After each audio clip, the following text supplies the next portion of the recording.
it's Leela, the proud poly kinky queer slut. Today's question is, how do you throw an orgy? Um, I love throwing parties, like whether they're board game parties or whether they're sexy parties. I find it really fun, and I have thrown several of them. Funny enough, I've mostly been to the parties, in terms of house parties, that I've thrown myself. um, it's um, it's like hosting anything else. You just decide to do it, and you have to actually put in the work to do it. But of course, there are some specific considerations. Um, so first, it's logistics, right? So you put together an invitation.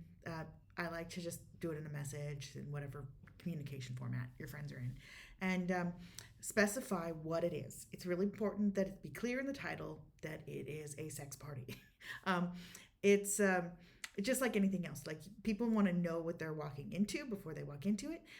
Also, you need to think about guest list.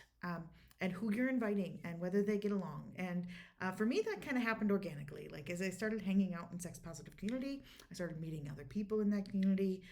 I had connections with some people. Those people had connections with other people. We were all in an open sex positive space as our hangout area at the club, and so there was just this general understanding about not being offended by sexual behaviors, and also a basic consent culture already established. And so that really helped. But if that's not the case for you, then make sure that you take the effort to actually just spell it out. If in doubt, put it in the invite, write it out. Make sure everybody knows what they're walking into. I highly recommend that you invite people that are established partners of yours that you want to have that kind of play with, and people that they know, so that people are not walking into this with nobody they know in the room. Familiar connections really help. And then don't think too big. It's good to and start with 2 people, 3 people. Start with the people who you know best and your best connections. And then you can always throw future parties. It's less intimidating when you start small, and also, yeah, you can get feedback that way. I mean, you're gonna make mistakes. All of us make mistakes, so it's very good to take it step by step, slowly, and then beyond that, um, think about consent. Think about spelling out the what's going on, any rules you have for the party. Like, some people require that folks get tested for STIs right before the party. If that's something that you're implementing, then spell that out in the invitation. Make sure everything's just really clear up front, so that when people decide if they're coming or not, that they know what to expect. And then it's really like throwing any other party or get together. You need to think about location, time, who's bringing what, what your supply lists are, what are the snacks, what's the music, what's the venue, and just spelling that out. Also, it really helps if you can have help. So if you've got folks who are willing to help you out, then divvy out the resources.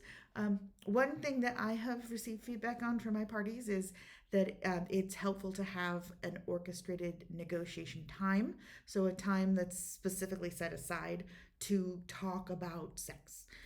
Because everybody shows up, and there's this like period where you're just socializing, and then it can sometimes be a really abrupt transition when it gets sexy, and then everybody just jumps on that bandwagon, and that can be intimidating for people who don't necessarily have as many connections as you might, as the person who's throwing the party in the group.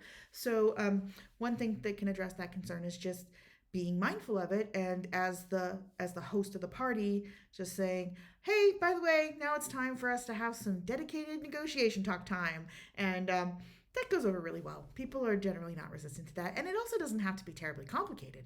Just vocalizing that you're taking that opportunity allows people to feel comfortable stepping in and doing that. So beyond that, just relax and have fun, and remember that you can always start small and expand later. And you know what? It's never perfect. It doesn't have to be perfect. It's gonna be really fun, even if it's only you and one other person who shows up. So relax, enjoy yourself, and just do it. Thanks very much. I am Leela, the proud poly kinky queer slut, and remember, you can ask me anything. Have a great day.